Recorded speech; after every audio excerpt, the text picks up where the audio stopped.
পঞ্চদশ শতিকাতে মহাপুৰুষ শ্ৰীমন্ত শংকৰদেৱে তদানীন্তন বৃহত্তৰ অসমত যি নৱজাগৰণৰ সূচনা কৰি গৈছে তাৰ প্ৰভাৱ অসমীয়া সমাজত আজিও শক্তিশালী ৰূপত বিৰাজমান। মহাপুৰুষজনাই এই প্ৰান্তৰ সমাজ জীৱনলৈ অনা বৈপ্লৱিক পৰিৱৰ্তনে অসমীয়া জাতিক এক সংস্কৃতি সম্পন্ন জাতিৰূপে পৰিগণিত কৰাইছে। এই অসমতে 1934 বৰ্ষৰ 20 আগষ্টত নাহৰকটীয়াত চাৰিঙৰ বিখ্যাত চলিহা বংশত বৈষ্ণৱ সংস্কৃতিৰ প্ৰসিদ্ধ পণ্ডিত অধ্যাপক শ্ৰীযুত ভৱপ্ৰসাদ চলিহাই জন্মগ্ৰহণ কৰে।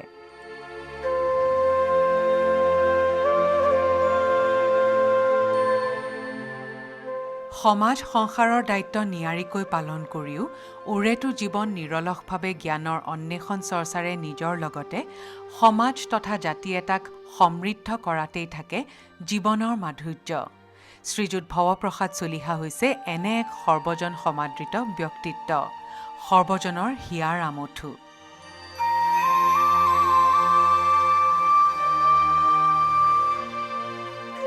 ওৰেটো জীৱন বাণী সাধনাত ব্ৰত শ্ৰীযুত চলিহাই অসমীয়া, ইংৰাজী আৰু সংস্কৃত ভাষাত বহু সংখ্যক গ্ৰন্থ প্ৰণয়ন কৰে। বিজ্ঞানসন্মত চিন্তাধাৰাই তেখেতৰ সৃষ্টিক এক ব্যতিক্ৰমী বৈশিষ্ট্য প্ৰদান কৰে। শ্ৰীযুত ভৱপ্ৰসাদ চলিহাই প্ৰসিদ্ধ সাহিত্যিক পণ্ডিত ডক্টৰ বিৰিঞ্চি কুমাৰ বৰুৱাৰ নেতৃত্বত মূল সংস্কৃত মহাভাৰতখন অসমীয়া গদ্যলৈ অনুবাদ কৰাৰ প্ৰকল্পত 8 বছৰ কাল নিজৰ দায়িত্ব সুচাৰুৰূপে পালন কৰে। 1969 বৰ্ষত তেখেতে গুৱাহাটী বিশ্ববিদ্যালয়ৰ অসমীয়া বিভাগত অধ্যাপক ৰূপে যোগদান কৰে। 40ৰো অধিক গ্ৰন্থৰ প্ৰণেতা অধ্যাপক চলিহাই অসমীয়া আৰু ইংৰাজী ভাষাত বহু সংখ্যক তত্ত্বগধুৰ গৱেষণা পত্ৰও সম্পাদনা কৰিছে। তেখেতৰ গ্ৰন্থসমূহৰ সৰহ সংখ্যকেই বৈষ্ণৱ ধৰ্ম সম্পৰ্কীয়।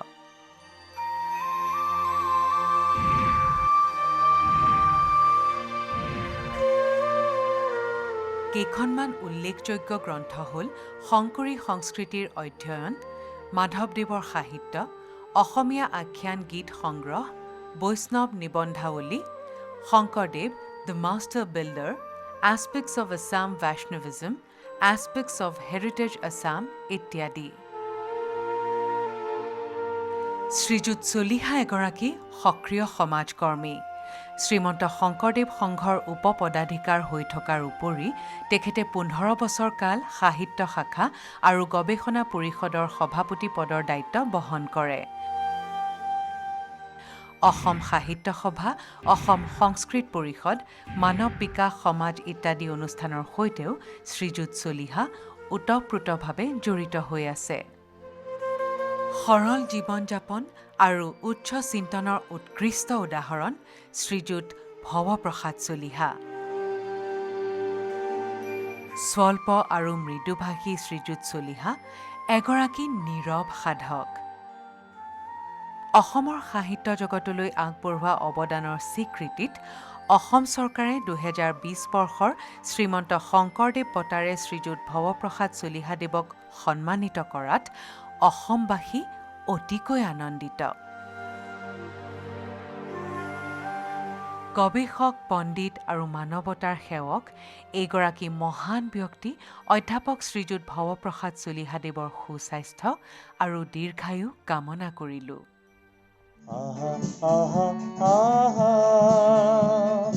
আমি সবে মিলি গান মানৱতাৰ জয়গান। অতি সন্তোষ পাইছোঁ এই বঁটাটোৰ কাৰণে নিৰ্বাচিত হোৱা কৰি।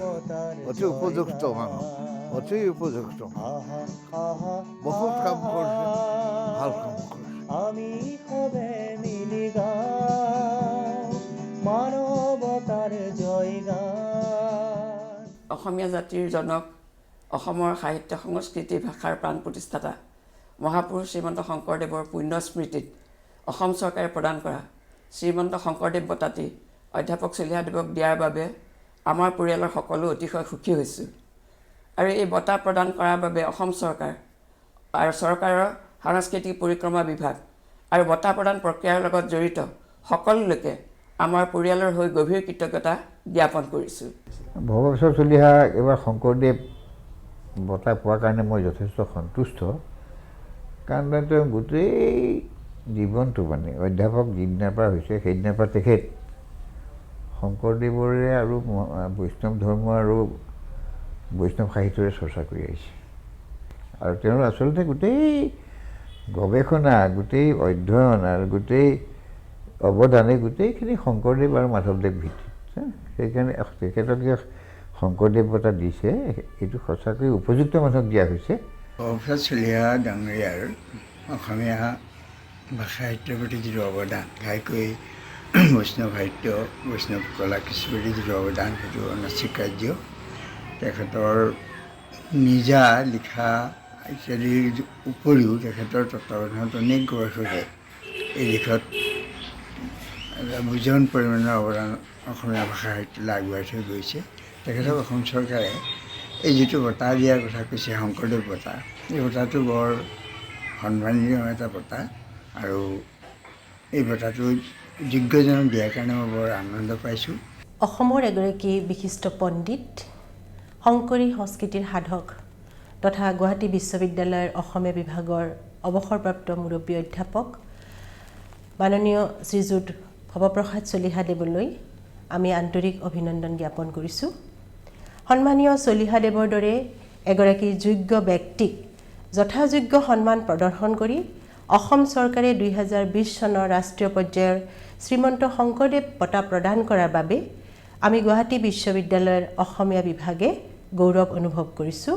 সন্মানীয় চলিহাদেৱৰ সুস্বাস্থ্য আৰু দীৰ্ঘায়ু জীৱন কামনা কৰিলোঁ।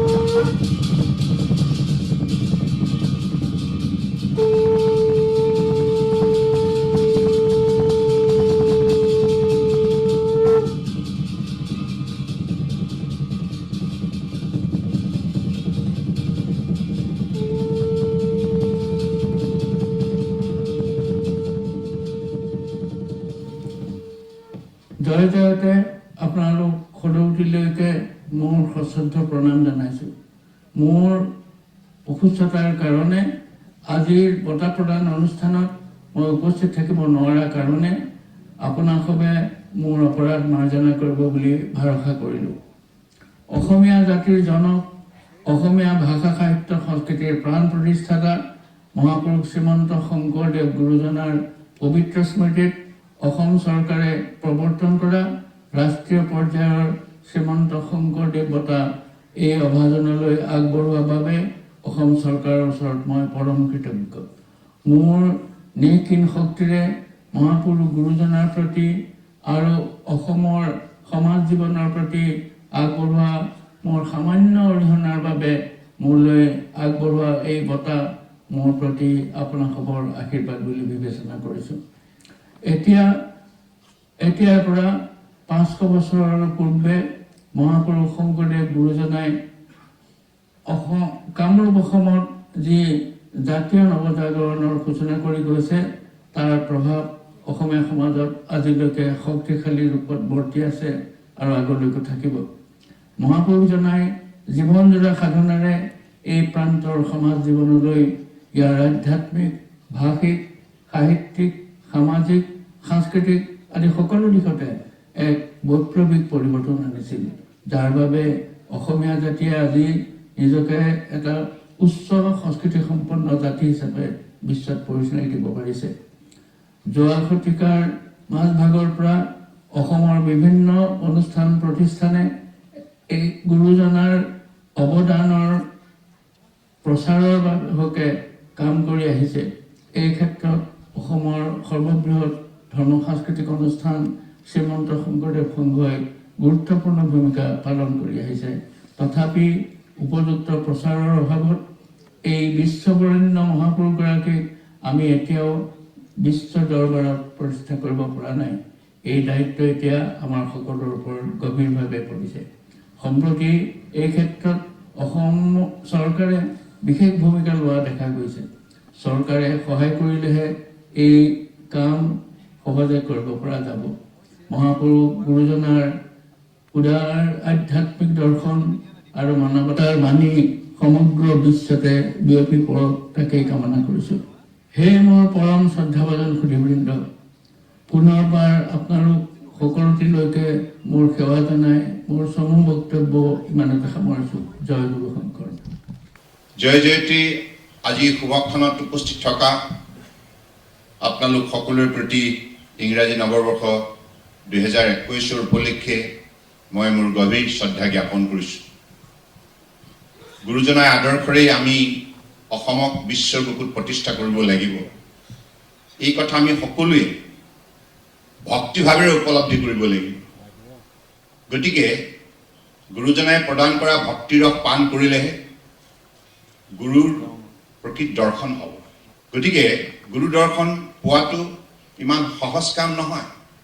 ইয়াৰ বাবে কষ্টৰ সাধনা কৰিব লাগিব, ভক্তিৰস পান কৰিব লাগিব, ভক্তিভাৱেৰে মানুহৰ হৃদয় জয় কৰি এখন সুন্দৰ মানৱ সমাজ মূল্যবোধৰ আধাৰত নিৰ্মাণ কৰিব লাগিব। গুৰুজনাৰ সেই আদৰ্শৰে আমি অসমখন একবিংশ শতিকাত গঢ় দিব বিচাৰিছোঁ। সেইবাবে অসমৰ বৰাক ব্ৰহ্মপুত্ৰ পাহাৰ ভৈয়ামত বসবাস কৰা বৃহত্তৰ অসমীয়া সমাজখনে মনস্থ কৰিব লাগিব, সিদ্ধান্ত ল'ব লাগিব। কাৰণ আমি যদি বিশ্বজয় কৰিব লগা হয়, গুৰুজনাই প্ৰতিষ্ঠা কৰা সেই শক্তিশালী সাংস্কৃতিক ভেটি, কৃষ্টি সাংস্কৃতিক ভেটি, আধ্যাত্মিক ভেটি পৰা আমি শক্তি বুটলিব লাগিব। বৌদ্ধিক দিশত শক্তি আয়ত্ত কৰি বিশ্বৰ বুকুত যোগ্যতাৰে আমি আমাৰ প্ৰভাৱ বিস্তাৰ কৰিব লাগিব।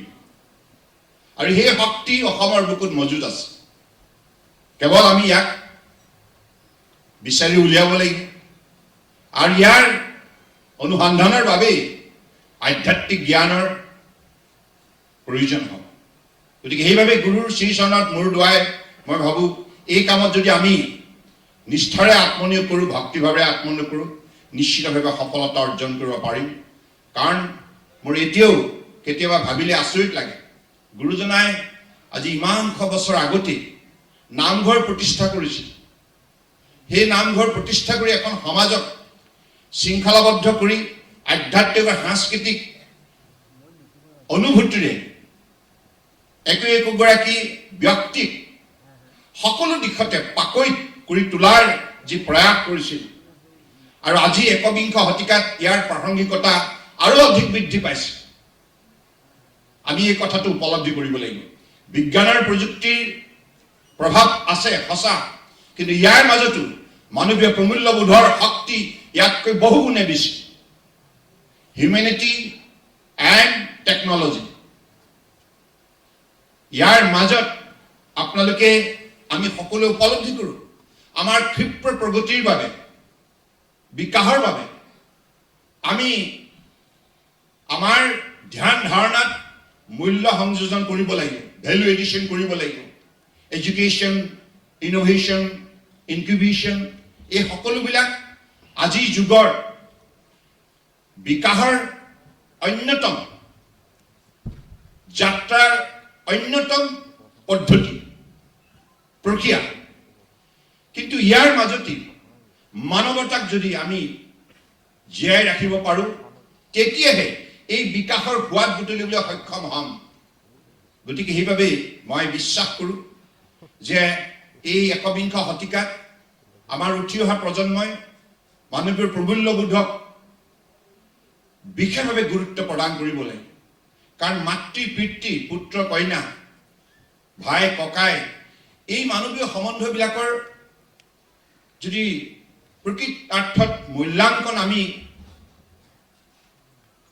নকৰোঁ জীৱন যাত্ৰাত, তেতিয়াহ'লে মানৱ সমাজ ভাঙি চিঙি চুৰমাৰ হৈ যাব।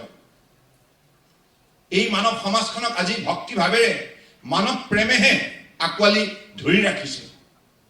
গতিকে এই কথাটো, এই সত্যটো আমি কিন্তু সকলোৱে উপলব্ধি কৰিব লাগিব।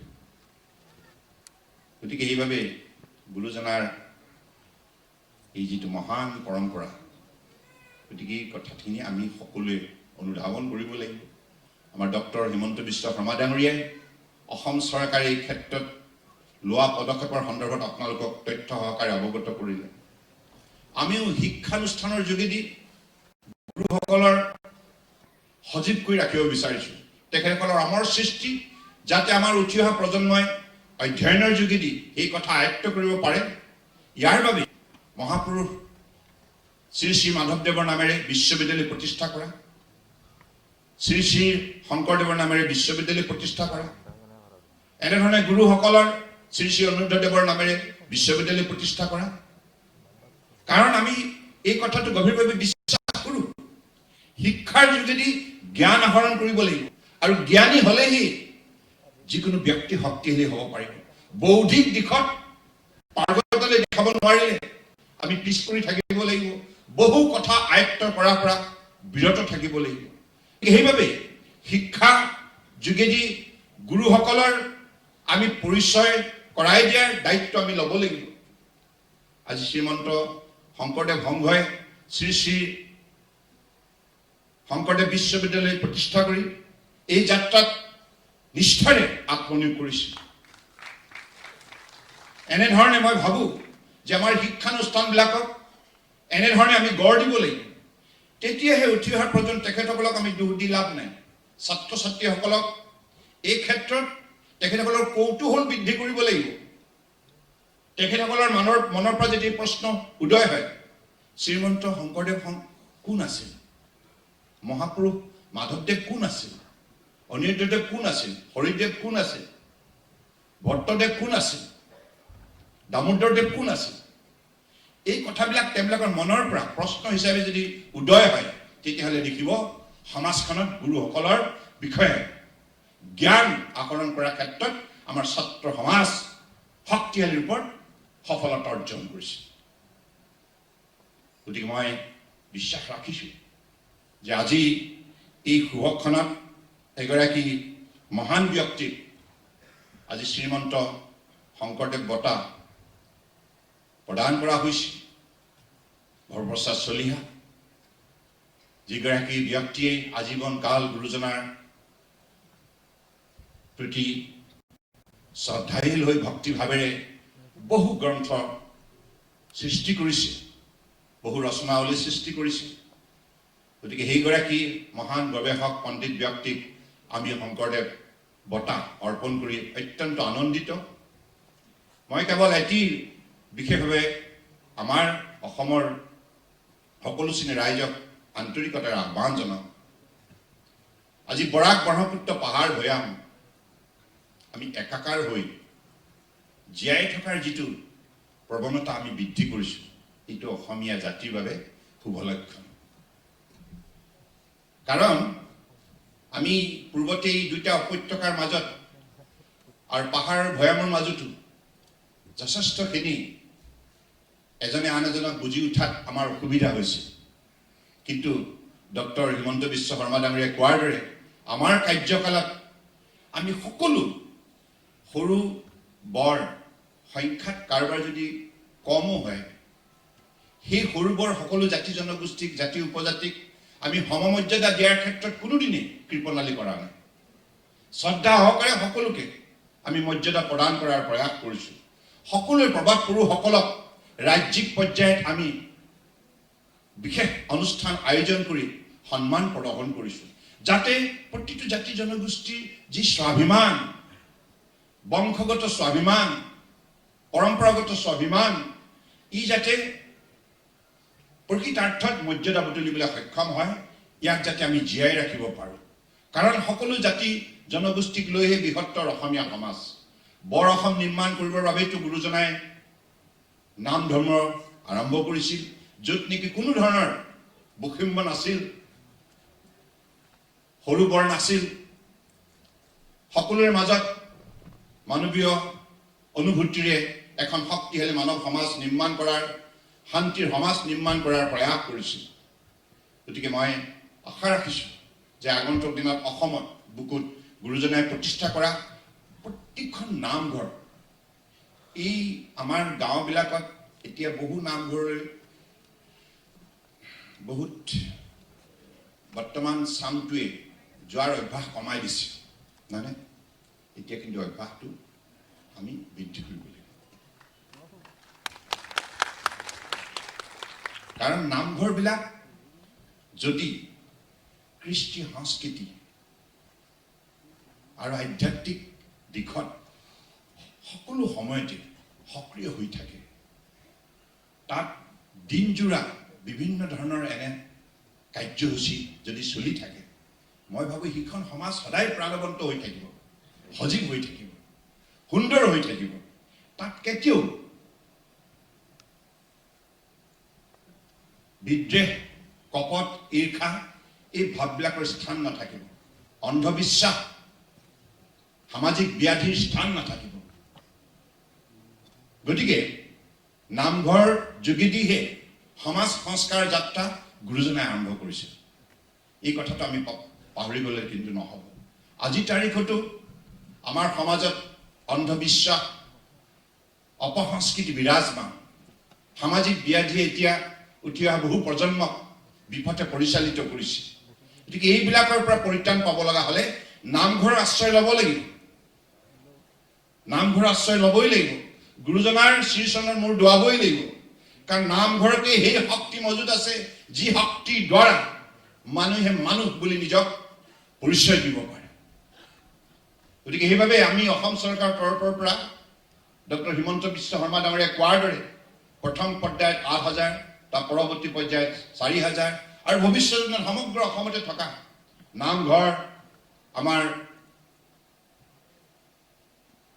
দেৱালয়, মন্দিৰ, সত্ৰ, এই সকলোবিলাক আগন্তুক দিনত যাতে সঠিকভাৱে সংৰক্ষণ হয় আৰু সেই মহাস্থানসমূহত যাতে সকলো ধৰণৰ কৃষ্টি সংস্কৃতিৰ আধ্যাত্মিক কাৰ্যসূচী পৰিচালিত হৈ থাকে, যাতে উঠি অহা চামটোৱে ইয়াৰ তেখেতসকলেও বিশেষভাৱে লাভান্বিত হ'ব পাৰে।